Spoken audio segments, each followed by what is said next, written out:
Hi, ladies and gentlemen. Welcome once again to Ancient Epics, the place where the greatest stories of humanity come back to life. Long before the Great Pyramids of Giza rose like stone mountains against the horizon, before their names became synonymous with eternity itself, there existed a shadowed age of trial, error, and daring imagination. In that distant era, Egypt's sacred desert bore scars of abandoned ambition-collapsed walls, unfinished steps, and monuments that failed to touch the heavens as their builders had hoped. One forgotten truth lies buried beneath the sand. The pyramids were not born perfect. They were learned through failure, sacrifice, and relentless devotion to cosmic order. Some early pyramids cracked under their own weight. Others changed shape mid-construction as if the earth itself resisted their ascent. These silent ruins whisper of an age when kings gambled their afterlife on untested stone. The Nile still flowed as it always had, carrying black silt from the southern lands, renewing the fields and binding the people to the rhythm of stars and seasons. Yet within this familiar cycle, a profound transformation was unfolding. Kings were no longer content with simple tombs hidden beneath the desert floor. They sought monuments that would rise toward the sun god Ra, visible for miles, proclaiming divine authority long after flesh had returned to dust. Each attempt carried immense risk, for failure was not merely architectural, it threatened the eternal journey of the king's soul. This is the story of Egypt before perfection. A story of the earliest pyramid experiments where stone became scripture, geometry became prayer, and the desert became a proving ground for eternity itself. The tale begins in the early Old Kingdom during the Third Dynasty when Egypt had already unified its two lands under a single crown. The kings of this age were regarded not only as rulers, but as living manifestations of divine balance, guardians of Maat, the sacred principle of truth, harmony, and cosmic order. Death, to such beings, was not an ending but a transition, a passage into the eternal company of the gods. Ensuring this passage required precision, ritual, and architecture unlike anything the world had yet seen. Before pyramids, royal tombs took the form of mastabas, rectangular structures with sloping sides built from mud brick or stone. Beneath them lay burial chambers carved deep into bedrock, sealed and hidden. These tombs served well for generations, but they remained bound to the earth, low and horizontal. As theology evolved, so did royal ambition. The soul of the king, known as the Ka, was believed to ascend to the heavens, joining the imperishable stars that never set. A monument reaching upward now seemed not merely symbolic, but necessary. The first king to challenge tradition was Dahshur, remembered by history as Djoser. His reign marked a turning point not only in architecture, but in human imagination. Djoser's vision was guided by a figure whose name would echo through millennia, Imhotep. Scholar, architect, priest, and healer, Imhotep is often regarded as the first genius recorded in history. Under his guidance, stone replaced mud brick, and permanence replaced impermanence. At Saqqara, on the desert plateau west of Memphis, construction began on a monument unlike any before it. What started as a traditional mastaba grew upward in stages, each layer stacked upon the last, forming a towering step-like structure. This was not yet a true pyramid, but a radical experiment, a stairway of stone rising toward the sky. The Step Pyramid stood over 60 meters high, dominating the horizon, its 6 tiers gleaming beneath the Egyptian sun.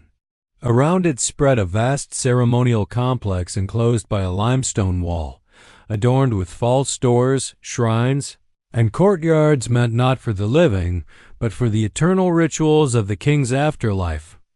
Beneath the pyramid lay a labyrinth of tunnels and chambers extending for kilometers, lined with blue faience tiles meant to mimic the reeds of the primordial marsh, the birthplace of creation itself.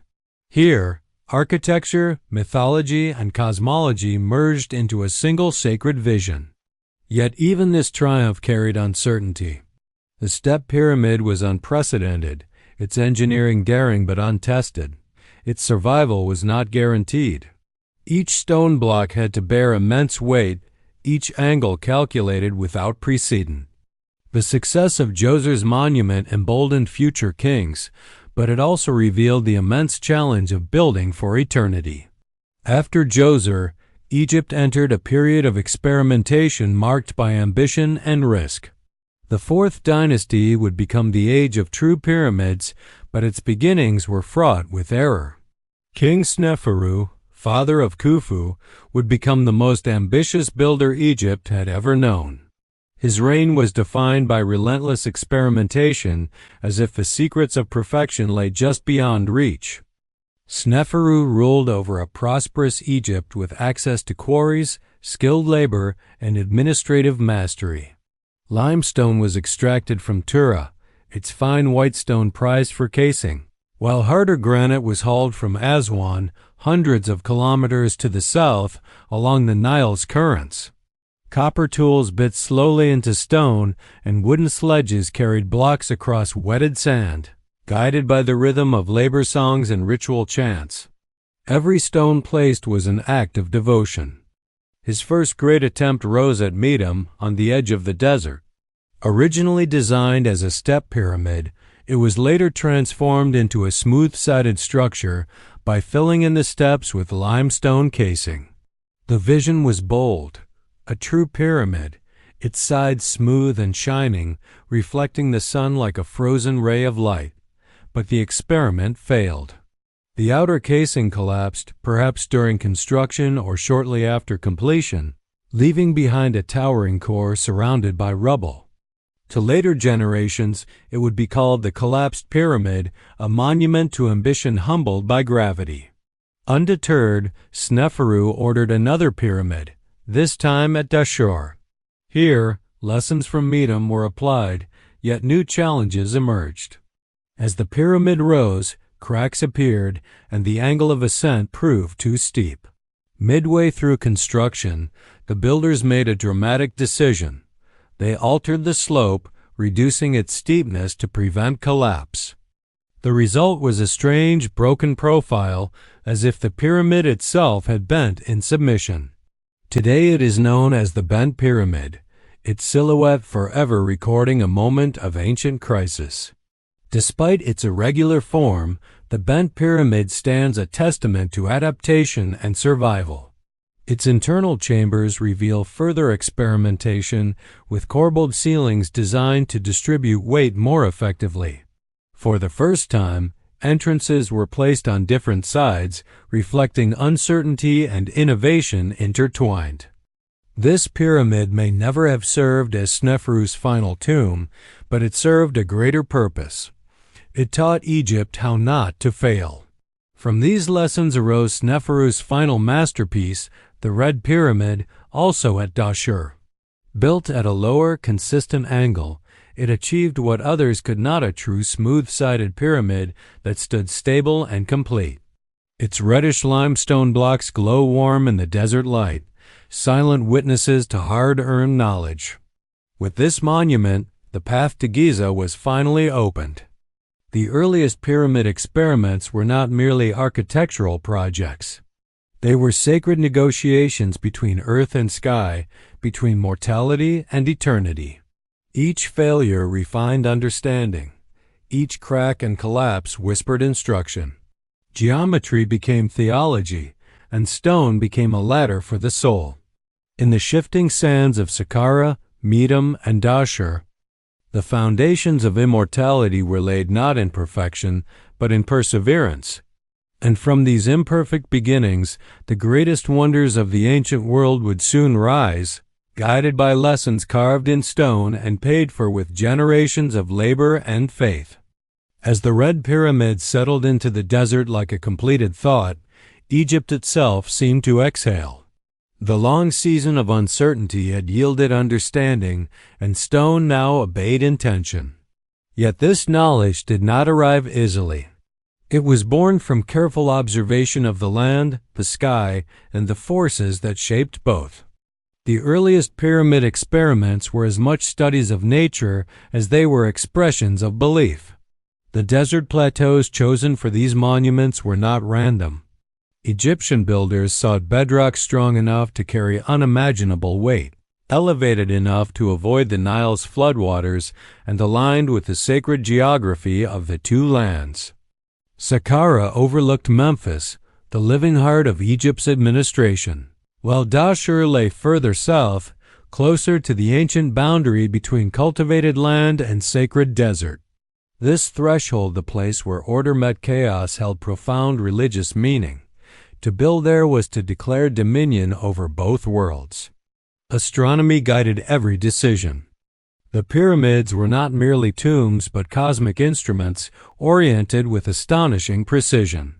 Using simple tools, plumb bobs, sighting rods, and the observation of circumpolar stars, priests and architects aligned these structures to true north. The stars that never set, known today as the circumpolar constellations, were believed to house the eternal souls of kings. By aligning pyramids to these stars, the builders ensured that the king's spirit could ascend and join the celestial order. Inside the earliest pyramids, innovation continued unseen. The subterranean chambers of Djoser's Step Pyramid formed an underground city, echoing the myth of the underworld through which the sun god traveled each night. In Sneferu's pyramids, internal passages grew more complex, shifting from vertical shafts to angled corridors, reflecting changing beliefs about the king's journey after death. Corbelled ceilings replaced flat stone slabs, distributing weight outward and preventing collapse, a lesson learned through hard failure. Stone itself became a sacred medium. Limestone casing was polished to a brilliance that would have caught the sunlight from miles away, transforming pyramids into radiant symbols of divine presence. Granite, quarried from Aswan, was reserved for the most sacred spaces, burial chambers, and portcullis blocks meant to protect the king's body from intrusion. Transporting these stones required an empire's coordination. Along the Nile, barges carried massive blocks northward during flood season, while carefully planned canals brought materials close to construction sites. Labor, too, was transformed by these early experiments. Contrary to later myths, the builders were not enslaved masses but organized workforces drawn from across Egypt. During the Nile's inundation, when farming paused, laborers served the state in rotating crews. Villages sprang up near pyramid sites, complete with bakeries, breweries, and medical care. Broken bones were set, injuries treated, and workers buried with respect, evidence of a society investing fully in the pursuit of eternity. Religion permeated every aspect of construction. Rituals consecrated foundations, offerings were made to appease desert spirits, and priests observed omens in wind and sky. The pyramid itself was conceived as a Benben stone, a primordial mound rising from the waters of chaos at the dawn of creation. By replicating this cosmic moment, the king aligned his rebirth with the birth of the world itself. Yet despite these advancements, uncertainty lingered. The memory of collapsed walls and altered angles haunted each new project. Even the Red Pyramid, stable as it appeared, represented a compromise less steep, less imposing than originally envisioned. Perfection remained elusive, but the path toward it had become clearer. This accumulated knowledge passed silently from generation to generation.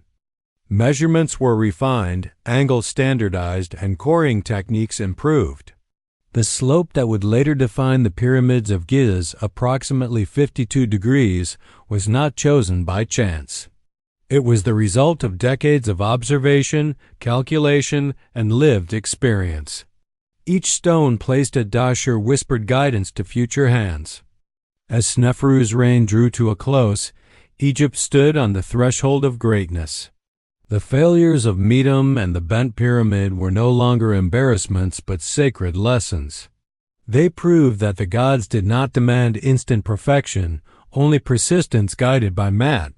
Through balance, order could emerge from chaos, just as the pyramids rose from the desert floor. The legacy of the earliest pyramid experiments extended beyond architecture. They reshaped Egypt's political identity. A king who could command stone, labor, and cosmic alignment demonstrated absolute authority. Monumental building became a declaration of stability, prosperity, and divine favor. In this way, pyramids were as much instruments of governance as they were tombs. The desert winds carried these lessons northward toward the Giza Plateau. There, future kings would apply them with unmatched confidence. The groundwork laid by Djoser and Sneferu would allow Khufu and his successors to build with daring precision, achieving forms that would endure for millennia. But without the early experiments, without the cracked walls, altered slopes, and abandoned cores, such perfection would have been impossible. Thus, the earliest pyramids stand not as failures, but as sacred drafts of eternity. They reveal a civilization willing to learn from stone, to listen when the earth answered ambition with resistance. In their silent endurance, they remind history that greatness is rarely born whole, but shaped through patience, devotion, and the courage to attempt the impossible again and again. As the knowledge gained from Saqqara and Dahshur settled into Egypt's collective memory, the desert itself seemed prepared for a final revelation. The earliest pyramid experiments had transformed uncertainty into understanding, and understanding into confidence. What once began as cautious steps toward the sky now matured into a precise and sacred science. Stone, star, and soul were finally brought into harmony. The Giza Plateau rose west of the Nile like a natural altar. Its limestone bedrock was solid and elevated, carved by ancient geological forces long before human memory. From this height, the horizon opened wide, allowing uninterrupted observation of the heavens. To the ancient mind, such a place was not chosen, it was revealed. Here, the sky met the earth in perfect balance, making it worthy ground for monuments that would bridge mortality and eternity. The lessons of earlier pyramids guided every decision. Angles were measured with care learned from past collapses.